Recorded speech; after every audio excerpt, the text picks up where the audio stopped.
Hey everybody, welcome to the Unreasonable Art of Living podcast. I'm here, your host Gerhard, and today joined with Justin. And as always, enjoy the music.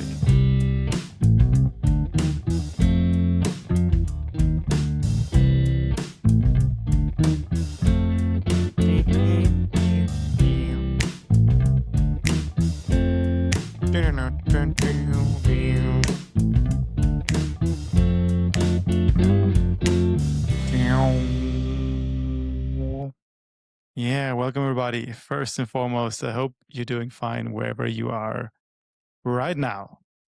How are you doing, Justin? Fantastic. How about yourself? How you doing, dude? Yeah, I've been sitting here, Miami, realizing Miami probably not the best town for my kind of body type, humidity and sunshine, but otherwise good. Otherwise good. I'm glowing right now. I got my tan back after Asheville. It was needed. It's needed. Yeah. Yeah, man. What has been up? What has happened last week at Eleven Dunbar? I think like a lot of cool stuff happened. We got new members on board. We have cool things called cooking. Where do we want to start? Onboarding, I think, right? We Yeah. were excited to take folks through that experience, which, there's a lot of time put into kind of crafting, we call them stations, I guess, but 5 unique kind of exercises or experiences that they go through in about kind of went 2.5 hours. So this is what, 4 people that all have kids. All of them have families and kids, and their day job, their work, and they're taking time out of the middle of a weekday to basically get to know other people that are joining 11 Bar at the same time. And so they have these like kind of 5 things that we put them through to reflect and better connect and get comfortable, and also just learn what it is to be a kind of a member of 11 Bar, kind of what we're about through the process of talking about stuff. Like, what is it that we talk about? And this is just, instead of like saying this is what we do and what we're about, that experience puts them in it.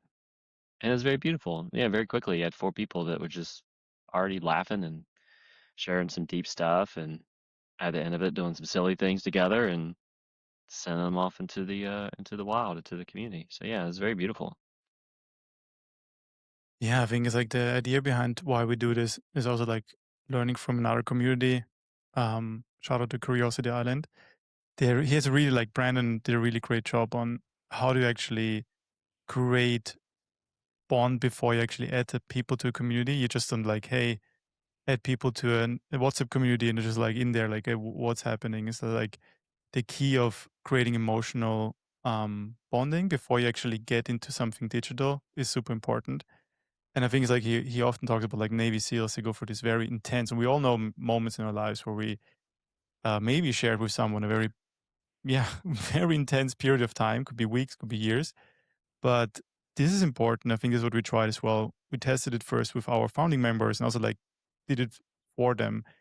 And it worked really well. It's very beautiful to see. Before that, we only tested with founding members who knew each other already for 3 months. But this time we was with people who, except of 2 people, they didn't know each other beforehand. And it was very beautiful to see from start to finish how people warmed up and we didn't talk about what they're working on or like their jobs. It's really about very human topics that created comfort and vulnerability and just a lot of honesty between each other, and then ended in a very silliness and playfulness mode where they had to kind of like dance, create a cloud dance. So it was very, very, yeah, beautiful to watch. And we've been talking about this too, like these little squares that we sit in with Zooms or Google Meets or even this like Riverside recording. You know, the whole, I don't know if it was COVID and everyone working from home and being on these things, or if it's just the nature of these things in general, how they strip away a lot of the fun and a lot of the emotion because we're so conditioned to thinking that this is a work call when we're in these boxes, or asking someone across the country how's the weather where you are, and listen to that for 5 minutes. It kind of conditions you to operate, or just your body remembers. I think for anyone who went through that, probably their body remembers what all those Zooms were like in that time period. And this and I think in the general the internet's like that too, right? Like there, we kind of remove the authentic way that we can make genuine connections or be in creative spaces. It's just not. It's not the entire internet is designed for that, nor is Zoom's inherently. It neither is nor isn't. It's just a tool. And so the energy and the type of experience that we've all experienced through it in that tool has been of a certain flavor for a really long time. And so when you put people into that and then you show them something different in this onboard experience and then say, oh, this is actually how a human only internet could be. Yeah, it's screens, but screens don't inherently have to be good or bad. It's who you're there with and what we're able to share and talk about and do in that experience that makes it not draining and about consumption, but about filling up that cup being something that's nourishing and fulfilling and enriching in some way. And that I think that's real magic. I mean, that's the heart of one of many things that we want to try and build here with the human only internet is kind of rethink or reimagine the way we think about the internet and these little boxes and these little screens and screen time in and of itself as a means to connect us closer to ourselves and to each other.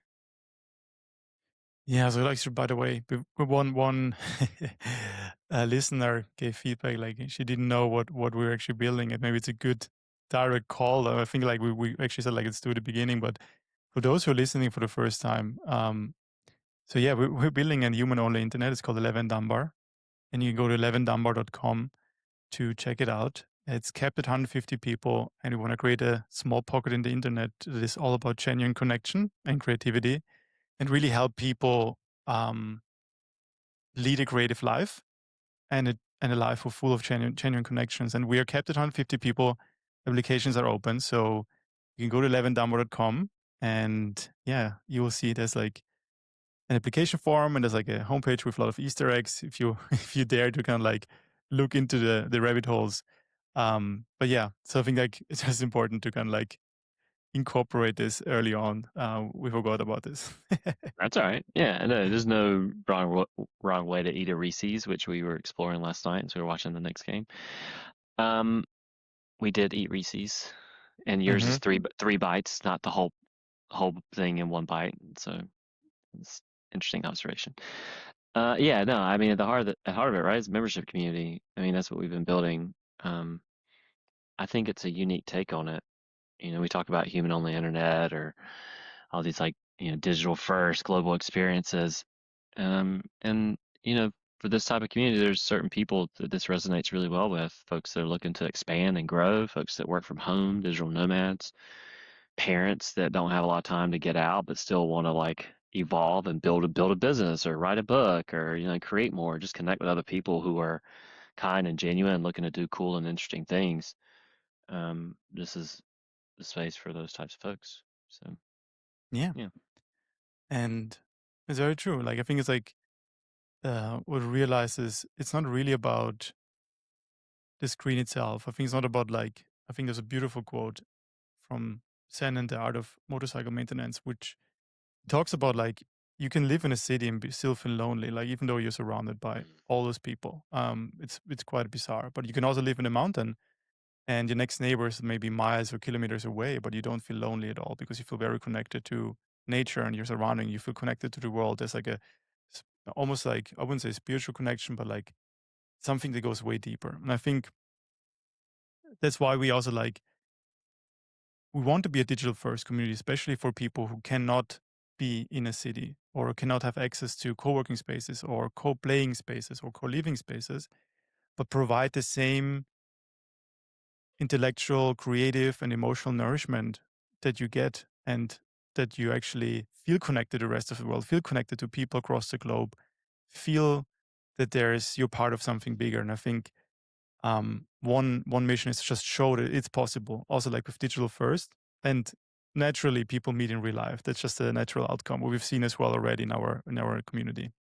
We're doing it tonight at Yeah, Ironside in Miami, for game exactly, night. exactly.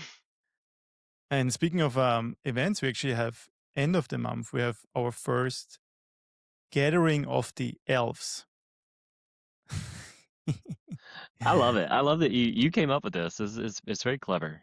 You want to explain what else is? I mean, elves like not we in German elf means 11, and we just put a spin on turning, so it's ELF, and we call it ELFS. So it sounds like elves, and it's very beautiful. I didn't know beforehand, but now when you look into it, elves are the archetype of creativity, imagination, like magic. They're very attuned to nature and the expression of beauty and creation. So we call it at first was just virtual gathering, and now it's like the gatherings of the elves. It's for free. It's everyone. We're gonna put a link in the show notes, but it's 11dumbo.com/11d dash gathering, and it's a 1 hour event. You can come. You have to sign up, get a ticket, and it's going to be 1 hour of 11 Dunbar magic, where we kind of like want to show what we mean by playfulness, by creativity, and genuine connection. And yeah, spots are limited. We already have a handful or more of signups. I'm not sure, but yeah, man, we would love to see you there. If you listen to this, you're like, what is this 11 number? I kind of get it, but I don't know really what it means. Come and check it out. It's gonna be an experience. It's yeah, I really want to show and read and tell what 11 number is all about. Yeah, and I don't think we're doing like any sort of timeshare pitch at the end of it or anything, right? Like there's no like PowerPoint deck or anything. It's No, just come up, meet some cool people. We have an experience that we're designing for that time slot with other folks who are just curious about 11 Dunbar. And also, even if you're not curious about 11 Dunbar, you just want to take an hour out of your day or 90 minutes out of your day and just, you know, have a good time. That's okay too. We want just good people, show 'em what it's about, and whatever happens and what will be. I think it's cool. We're gonna do this more than once. We're gonna do this in June, probably another one in July. It might be a monthly thing until we're all the way at 150, and then when we get to 150, maybe it's still like a quarterly thing or a periodic thing that we do, just so folks in the community, it might change how we think about it. It's less of like, hey, see what we're about, and more maybe it's more of a showcase where members go and hold space for other people in some creative or silly way that they design. So I'm sure it evolve over time, as every single thing that we've done has for this community, um, which is kind of the joy of it, right? Nothing's written in stone, but yeah, this will be the first one. And I don't think it'd be fun, no matter how many people show up. Even if it's two people show up, I don't care. Like, we'll still have a good time, meet someone nice, and hopefully leave them better than we found them at the end of the day, right? yeah, it's a good way to just also give back and still provide a pocket of creativity and playfulness. In a very serious world where maybe you don't have that. So would be awesome to Goodness, see. man, Yeah, like goodness, yeah, just good vibes, as people say these days. Just good vibes, man. I think it'll be exactly, good. Are you want to give absolutely. like you want to give a little teaser, a little taste around what's going to happen in that time slot, or do you want to leave it opaque for I'm now? not sure. I think like we still gonna it's gonna be actually partially ran by one of our founding members, Pasi. So we kind of Who's an know what's incredible gonna be. human. Yeah. Yes, it's gonna be really cool. I think he already his pod like Pasi, Ami, Sumo, and Kaylee. They organized and kind of like pod experience. We call them clouds, and it was so beautiful. And it's gonna be probably same flavor. It was I think one of the most best workshops I've ever kind of I don't want to call it workshop like experience like online experience, which was so funny, so lighthearted, so creative, and at the same time very bonding. And that was in 1 hour. And just keep in mind, I think when they did this experience was in the second month of 11 Dunbar. So most of our members didn't really know each other that well. And I think in that hour, it felt like we have known each other forever. It's like it was just so genuine and so beautiful, so human. Yeah. Yeah, I'm excited. So I'm not sure how it's gonna. We're gonna have something like this. What if we have 100 people show up for this thing? Then what? That's a good. It's a good problem to have. Maybe we It was can like, no, chill out. sorry, we only take I 10. don't know. The rest. Yeah, we haven't talked about that. We're just gonna. I mean, we do want to limit the spaces because we don't want it to be 100 people because I think it would just lose the fabric of what we're able to hold together. But yeah, it's less about the quantity in my mind. You want it to be a small space so everyone has a an opportunity to really lean into the experience, and that's kind of the whole premise, right, around Dunbar networks in general is just limiting the space to create some intimacy, and then the pods also further refine that inside of that. But yeah, it'll be good no matter what. We'll have some laughs and make people feel good, and what will be will be. Yeah, Absolutely. yeah. Yeah. What else? What else you working on? What else you working on? What else are you working on? What else are you working on? I don't know. I think like funny change. I think like last week we talked about our switch to annual membership. And I think yesterday we had a reflection about that. Do you want to share more? Nothing's really I mean, this is kind of the portion of the programming that's around building in public, right? Like, um, yeah, I wouldn't say anything is really set in stone other than, you and I being connected on this stuff. Like, our energy being aligned and healthy is like the thing that matters for this stuff. Otherwise, everything comes from the top down. Attitude reflects leadership in some ways. Um, but yeah, I mean, we going from monthly to all annual, and most of it now is annual membership stuff. The reason we did that was because we wanted folks to be really committed. We don't want even our members were telling us that, hey, I don't want to think about paying for this every month. Like it's just not a good experience. So like we'll just pay for the year and then we'll be part of it and then come and go as we need to as time allows. And we didn't push that. Like we were told to do that from our members, and we even saw that from other community leaders who do this. And then I think the data you were showing me in the website visits and the drop off for, you know, we don't we don't drive millions of people to our website. It's hundreds in a month or maybe 1,000 in a month. It's not a lot, right? And so every single person matters. And if we saw a significant drop off, we can track it in the funnel. We saw that drop off, it's at 90%, 80%, 80, 90%, whatever, at the pricing point. Um, if it's because of the annual commitment, then you don't want to alienate folks who kind of want to do that. But then, we have this tension still, which is like you don't want people who are going to come in and stay for a month or two and just take or get out of it what they want and then leave because then that's not a good experience for the people who are really designed to be there for the whole time. And so there's this, as operators of this thing and caretakers of this garden, I'm sure we're going to flip flop on this many times. And we're just trying to turn the dials around like, okay, what's more important? Is it to keep energy infused and having a trickle of new pods come on board and go through the onboarding experience to kind of breathe life until it hits a certain threshold? Is that 30 people, 50 people, 100 people, and then you say, okay, it's now annual only? I don't think we know yet. I think we're still trying to figure out, make sure that the existing service is great for our existing members. Like that is priority number one. And I think we're doing a good job. We can always improve. We always want to survey and iterate, but we don't want to alienate someone who might have financial hardship or is just they want to test it out in some way. And so this allows for some testing.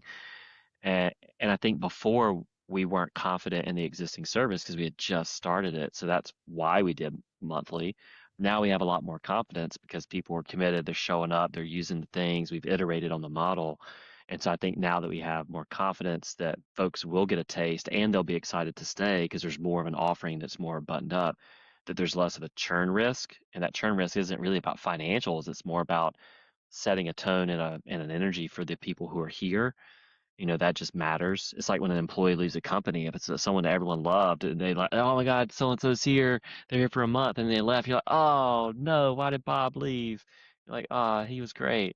That's you. If that happens enough, then you understand that. So I think we have confidence that folks will get a taste. They're going to stay. That's been solved. We want to reduce the annual membership for folks who might not be able to commit to the whole thing right now because of whatever. Maybe they live month to month, or maybe they just want to try it.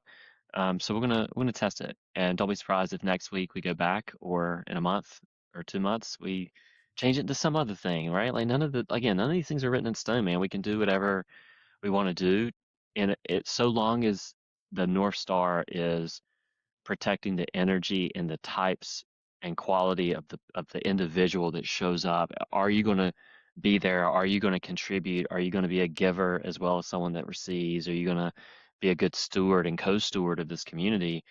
And so long as that's maintained, then I think we should be open to flexibility of payment structure, not the price point. The price point we know is right where it needs to be. It may even be a little low, to be honest, but like the structure of that to make it easier for folks to get in, to get excited, to know what they're buying and to experience it. And we should be open to any of those kind of options. So that's what we're trying to do. Does that make sense?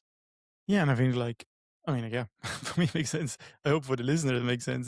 It's like, so the monthly is like now 2.99. So it was not 1.99 uh, before. Now we're testing for 2.99, and so w- we're very confident that we kind of like getting very close and closer to the structure. I think like as you said, like yeah, we're just still testing, and I think also like if people really get the value out of it, of course they will stay. But then also reflected about how I sometimes sticked around to a service where I paid 100, $200 a month, but I just didn't want to pay it at the beginning, like a yearly one. But I still stayed for a year. I think it's like there's also like something to be said around that. So let's see. It's a test. I don't know. Like I think in 1 month we say, hey, hasn't changed that much. So clearly the problem is somewhere else at the moment. Yeah, I'd be curious, like if that 80, 90% drop at the price point thing, if adding a monthly option doesn't materially change the numbers, would it in a month, but we're still getting the same, and maybe that number's increasing in terms of how many people. So it's like, is that a price point thing then? Well, that's not true because we already have, people that have already been paying this thing for the service and they're not churning, right? So, there's something there to learn. Yeah, Um, it's a it's learning. I data. think we had it Just now turn the dials. for over 6 weeks, annual only, and now we're gonna test this. Let's see. I think I like this part. It's fun. At first, my natural reaction when you first raised that yesterday, or the day before, whatever it was, no. It's like, no, no, we need to keep it annual because I just don't want to deal with the churn problem. And then you get caught in the trap. You just like, it's such a good reminder of it's okay to say no to stuff. And then like data comes in, and this is good entrepreneurship learning, or just, I think this is a good life lesson. Like part of the joy of having a mind, a human mind, is that we have the ability to change it.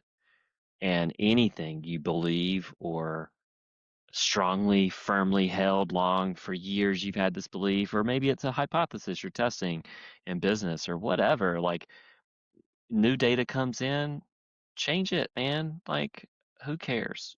Like no ego, no shame. Like, okay, I was wrong yesterday. Now, okay, let's just be right today. Like, I don't care. You have to in startup world and company building for sure. And I think just as a human, um, to update your priors, as they say. yeah, Uh, it's all part of learning and growing. 100%. Let's see. We're gonna report back in 1 month if this made any difference. And look, even if it works, it won't work forever, and we'll have to change it. I mean, it's just Exactly. always data. It's all a data problem. And yeah, when you're sort of reflecting, it's still like since we went live, it's the fourth month, so it's still so early. Actually, wait, February, March, April, May, June. Yeah. So I think overall, I think what has significantly quite improved was a clear focus on what we want to deliver as well inside the community and the structures we create around that. I don't think we have nailed it yet 100%, but I think we got way closer to it than we were in March. I, Way I think closer. I think we nailed the what. now we're trying to refine the how. So the what being, we know we want to focus on creativity and connections, like play, imagination, finding your honest voice, all these things, right? Like that stuff matters. That's about self-expression and being making people comfortable, vulnerable, and then they go play like little kids. And once that happens, like all the magic is there. So that's the what. Now, how do we do that? And how do we continue to evolve it and create these moments of, we wrote this back in November, dude, like moments of cognitive awe. Like we wanted some of those like every month for each member. That the how is going to be always a moving target. And honestly, that's what I love about having new members come on board is that this isn't just folks sitting around waiting for you and I to incubate stuff or create things or design things. Like our members are creating stuff too. Their pods or their clouds, they're creating experiences. They're flagging ideas with us. We're chatting about it's co-stewardship, right? We're all in this together to design. It's 150 people, so like we're all here to basically design what is it that we all want as a collective to better ourselves and just feel good in life with ourselves and with each other. And it can be anything. We can make it the what may even change, a year from now or 6 months from now because we got this group of people who, as a collective, they're saying, hey, this is actually what we need now. And then we'll go figure out the how and how to deliver that too. But right now, the what seems clear that it's silliness and creativity and creating these creative studio hours where folks can just build stuff and workshop anything and then share it and then laugh and play. And, as a result, they're making new friends out of it. That's, I think we'll anchor there for a while. Yeah, absolutely. Um, yeah, and I think this just reminded me this last week, when was it, Friday or Saturday? I was on Substack and I saw like a post exploding where someone wrote an open letter to the CEO of Substack, Chris something. Yeah. But I think there was just like what it just showed, like it exploded. Like I commented on this post, and I kind of like that's why I was able to keep track on like how much it exploded. It was massive. Even like the CEO responded to that letter, not in a good way, to be honest. You mean his response His wasn't response to the something letter was not good. in what way? Like kind of negative sentiment Yeah, or kind of like toxic or very offensive? almost like what's called Darbo style, the yeah. He was Yeah. of clearly like the post, the open letter was improved with AI, I would say, the person who wrote it, but that was never the point. The Yeah. content of the letter was this moving towards a TikTok like platform, what people are noticing, and people wanted to have more slow, long, like essays and like connecting to writers and not becoming this, again, a very fast moving social media app, which it is kind of moving towards too. And he was focusing on just like dismissing the whole post because it was kind of like it went through an AI, whatever. Um, That's a love letter. That's a love letter from exactly. that user to that I platform. wrote like, That's like he should be happy that he has such passionate users who like yeah. reminded him of the philosophy based on what he said, like why he started Substack in the first place. And like, it was a weird response. And, Mm, but yeah, this open letter exploded. And I think when I noticed in the comments, I also wrote, kind of like sneaked us in a bit. It's just like, it was a huge response or like this craving that people have. They really crave for a space, a pocket in the internet, which is non-algorithmic, which is raw, which is human, which is creative. Like we talked about many times, like this, the time, end of the 90s, early 2000s, how the internet was before we got into this over optimization. And it's just people are craving for this. Like this is like, I mean, like they are on these platforms because there's not really an alternative to anything like that. But they were hoping that Substack is something like this. But eventually, of course, and you know it, any VC-backed startup needs to move to a position where they grow fast, they reach more people, yeah. and kind of like show metrics that are sexy to either be acquired or like for an IPO. So it's for me, it's just like, Yeah. yeah, there's like such a cry for a more genuine and creative internet again. Yeah. And I think I don't know if we talked about this last week or if it's worth connecting the dots. Like we use both these terms kind of interchangeably, human only internet, and it's a membership community of 150 people. And to us, they're synonymous. It's the same thing. What we're just talking about is that we have all these tools available for us. It's the internet, and we're using the infrastructure of the internet to design a pocket or a corner of it that is free from toxicity, free from things going viral or likes. It is about genuine connection and people being adults, being little kids again, and connecting with each other in ways that allows them to express themselves and find passions and find things that they've locked away or hidden long ago. And then, we now have several people in the community are writing books. We have folks writing song lyrics. They create art. There's people working with their hands, woodworking and building playgrounds and stuff like that. So like that, and it's not that necessarily we're teaching people how to do any of those things. It is purely just being in the presence and the energy and the space of folks who are doing things like that, that it starts to dislodge whatever blockers you have in your own body, in your own brain, or in your life, where you're like, man, I'm in a group of people who are doing these things. I want to do that. Like, what? Well, can I do the same thing? Like, okay, go copy them, or go do your own thing. But and then you have like a safe space to share it and be like, hey man, look what I'm doing. Like it's like kind of like when we were doing those hackathons back in the day, or like little kids in kindergarten, they build something and everyone huddles around them and they look at it and they're like, oh my God, that's so cool. Like I want to go do that. I want to go build it. It's the same energy, right? And I think having a human on the internet just means using these little boxes, the Zooms and the Googles and the WhatsApp and whatever other platform tools that are available, or that we and that you spend a lot of time creating for us in our community, which is awesome. Um, just using that infrastructure in a way that reimagines how folks think about the internet, that's free from all the existing stuff, and that is a membership. You pay for a membership to get access into that. And it's not about elitism, it's not about it being exclusion, it's just being really careful about preserving what you just said about what's happening to Substack. It's not about VC dollars or making a ton of money.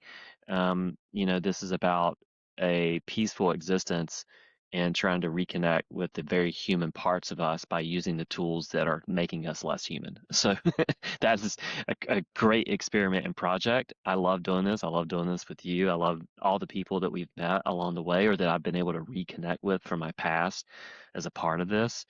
And I think, you know, as stressful as it is to get up every day and think about the content grind or whatever, I'd rather do this with you than do anything else. Like, 'cause we get to have beautiful conversations and see people open up and flourish in ways that I've I've seen or witnessed, but now I get to do it every day. Yeah. And I think our members do too. And they get to see people like Emily, good Lord, she's on a rocket ship right now, winning awards and getting accepted into stuff, and just like that energy is contagious. You're just like, how do we celebrate her? And then I want a piece of that for myself. Like I want to come back and do something really cool and proudly share it with the group, and I hope other folks in there do too. And again, it's not about like getting the likes and getting it to go viral for Mm. us. It's like truly celebrating another human who's doing really good work. Yeah, especially when you are um especially when you're a parent, or you're really like drawn and like in very busy work, and having a pocket like this, even though it's a small one, and you have a pocket on the internet where you know a few people that are almost like, how do you call it, like when um sphere, when a planet is like, is it on a sphere? Gravity, Gravity? No, it's a the, gravity. No, it's like, like on the, what's called when they the the orbit. orbiting. Yes, yes, the orbit. Thank you. So uh having just, like when this is saying you're the average of 7 people, whatever, I don't want to go in there, but I think just having people in your orbit that work on impractical creativity, as we sometimes call, like things that has no clear goal, or like has a goal to make money with it, but just for the pure, based on your deepest, most honest creative voice that just wants to do it, doing woodwork, writing a poem, creating something in software which has no practical purpose than just for the joy of creating. And I think the magic, if you have just, even it's a tiny pocket, now we're still small, even with 150, it's so tiny compared to every other social network. But this tiny pocket, these orbits that you have in your life, these people, they give you allowance, permission to do the woodwork, but you thought like maybe I should not do it because this is not practical, or can write in the poem, I can write in the book, I can do all these things that now suddenly they give me permission to do that in this small. It's a small universe actually we're creating for them.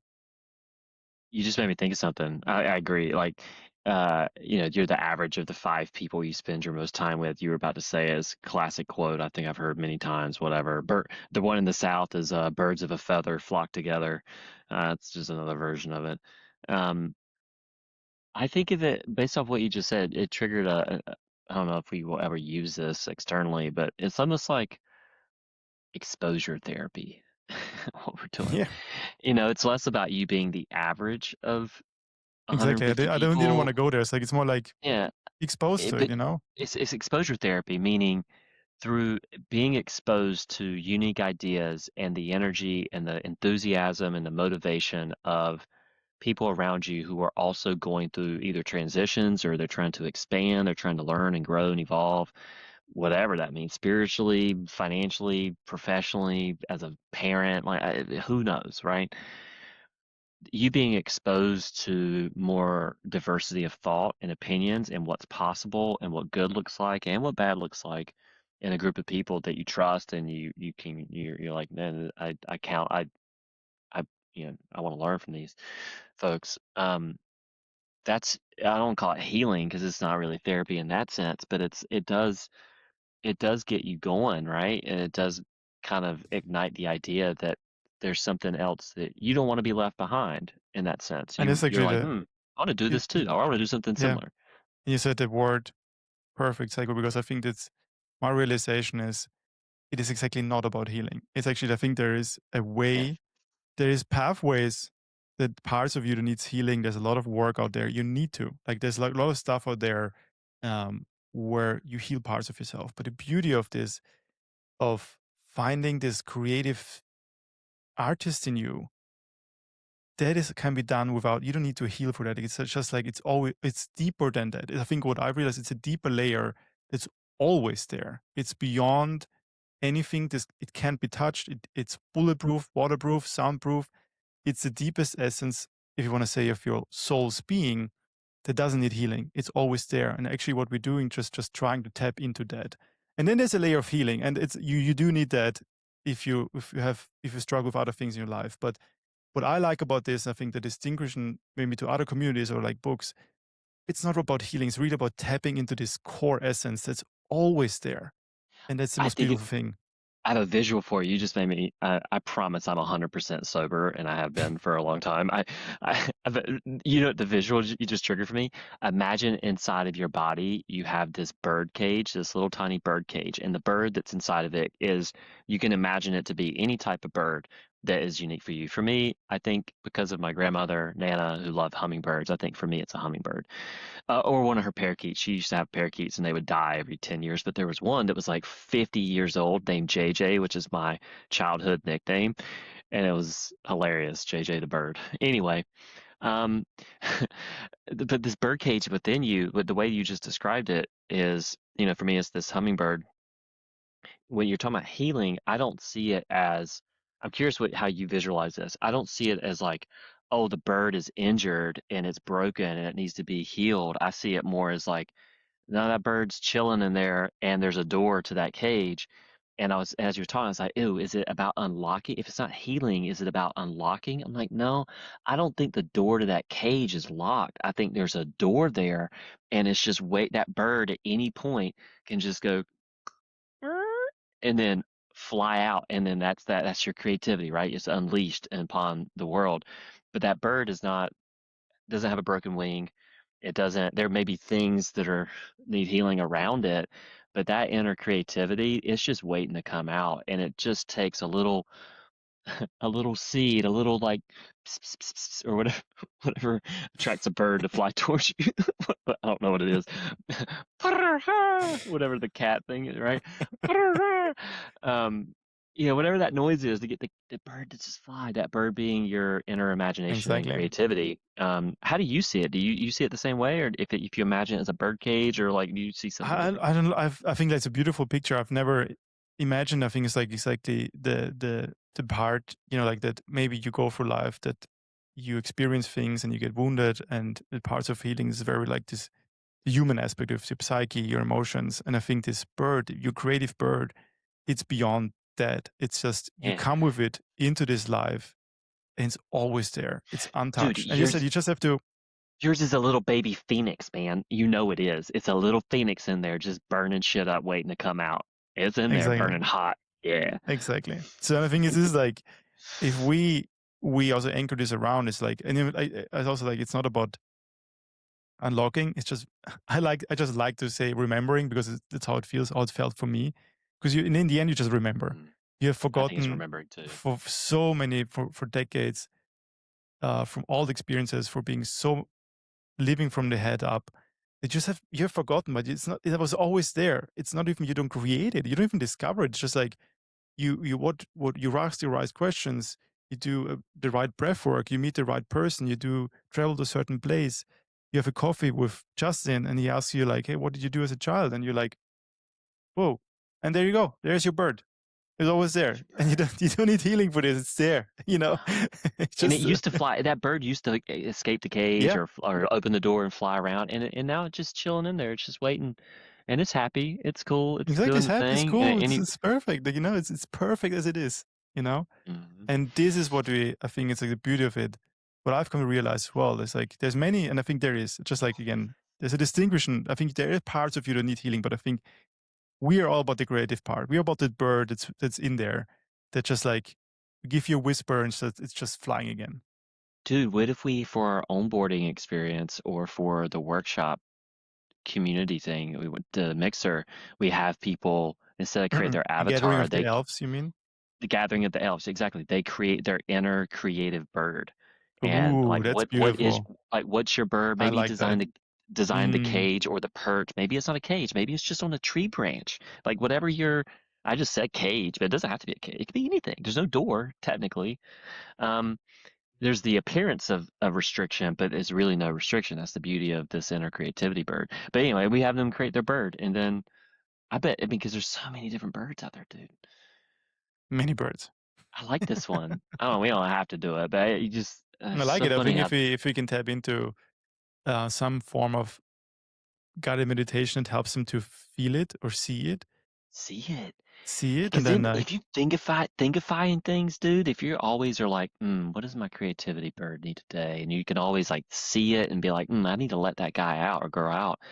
That's beautiful. I think that could be cool. yeah, love it. Look at that. It's great. What else? What is that it? Is that it? I think that's I it. think we're good. What a great yeah. We're We've good. solved 11 number. Yeah, dude. I mean, that's why I love these conversations. Like I mean, we talk every day. And I'm gonna miss you because you leave in a week, and you've been here for almost 2 months, and I've never had a roommate before, so it's I always really love this time with you. But yeah, whenever we do these podcasts, man, there's always like one or two things that comes out of it that's either completely absurd and ridiculous, like Oonga Boonga, one of the previous episodes, or there's just something really profound, um, or a good idea or whatever. But yeah, I just like these chats. No, it was great. I think yeah, it'll be strange. 2 months now. Last 4 weeks I'm living on the couch. And it's tough. God bless you and Alex, for hanging in there Yeah. too, man. I'm glad she got to come out for the first part of that, and I got to meet her because she's awesome. And y'all are gonna have a good time. And you don't have to come back for a while. I'm gonna go see you, and maybe we kind of bounce around after November, after you're done in Japan, and see I where mean, life yeah, I think takes this us. was kind of like the idea is like now that we also know because like, we just like to reiterate, I think we have improved on the what, but also we have a better understanding about the who. And the thing is like Oof. we have realized that, and again, it was just, I don't want to repeat myself, but just there's a whole bunch of people out there who work from home, who are parents, who don't have the time and the access to places in the cities where maybe there are nourishing conversation and co-working spaces. And I think these kind of people we want to find and help, you know? And they're not broken. They don't No, need they're not healing. They broken. don't. No, We exactly. all we all need healing on some level, but they're not. This isn't like a place like you come for just for healing. This is a place for expansion and like, how do you get to the next, call it next Just mountain, next level, just live next a more thing, and creative life. That's eh, it. That's and also giggle about silly shit along the way because yeah. that's just Again, mm, orbiting fun. the orbit, the universe. Orbiting, orbiting. I love it. Well, I'm Sweet. glad you're in my orbit, dude. It's Yeah, glad you do. yeah. I know it was a good chat. It's the last one from us. You're on the other side of this wall. I know it doesn't look like it, but it's the last one This from setup, Miami. Miami. You'll be in New York for next week's. Hmm. Maybe I will too. We'll see. And then back to international podcasts. Yes, sweet. Swing. Right. So sweet. Hopefully I will get. Well, we have to go Popeyes in Miami, which you. Raising Cane's is at the bottom for sure. We're never eating that again. Bojangles is number one, and now we need to figure out where Popeyes fits in the ranking stack. But you're not gonna get tenders there. You're gonna get a chicken sandwich because Yeah, because that's like I was so fine. Because yesterday I had a bit of a downer. I was like, you know what, Bojangles would have helped me. And I meant it. Like Bojangles is such a comfort food. It just makes you feel good. And I look, if you know me, I don't say these things easily. I'm not a fast food guy, no, you're not. but Bojangles, man, I'm tearing up, and I want some Bojangles. I'm really sad that I'm leaving the States without one more time Bojangles. But you did so New York. You're staying in Brooklyn. There is a Bojangles in Brooklyn. I just don't know if it's the same as in North Carolina, the OG, Of course not. It's from North different Carolina. chicken, like different. I don't know, Yeah. man. I can only. That's what I mean. Like I couldn't even have carried the what's called the spices we got from the fries over to to Florida. It can It only loses. exist in North Carolina. The It seasoning. loses. It's kind of like what's an equivalent?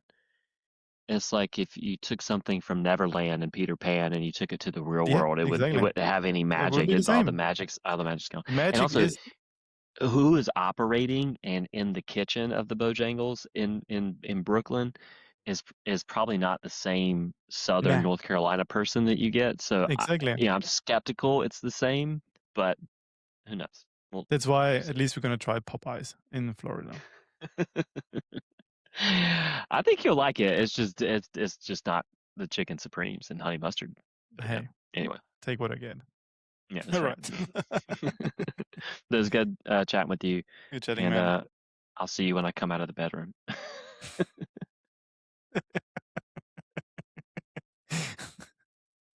I mean, you've been living in this bedroom also quite.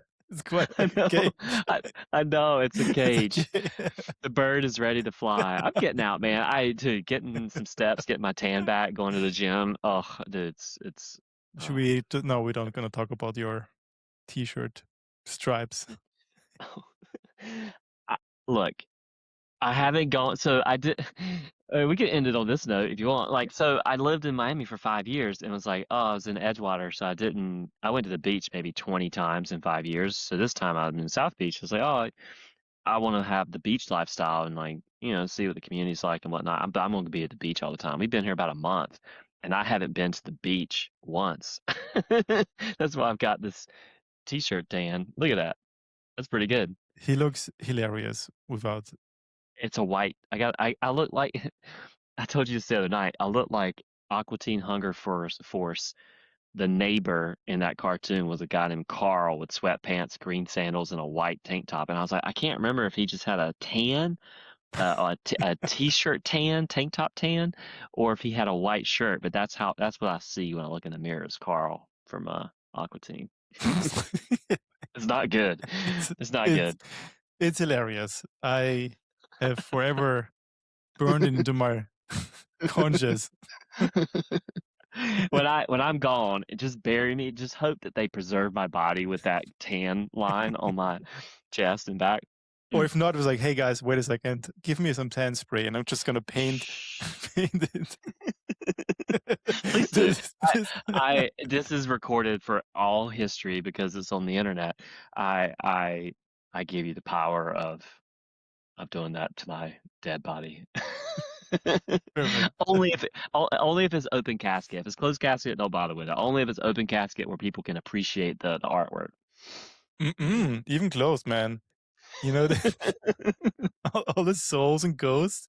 I want them to check You're it like, out, man. they could be like, look at this motherfucker with the ghost has got the worst tan line of all time. Yeah, Yeah, he might be a redneck. That's the southern redneck. That might exactly. be a anyway. Appreciate that. All right. Thanks for this conversation. Laughs and Thanks for for the those chat, man. listening, thanks for sticking through it. Thanks for listening, guys. Until next week. See you next time.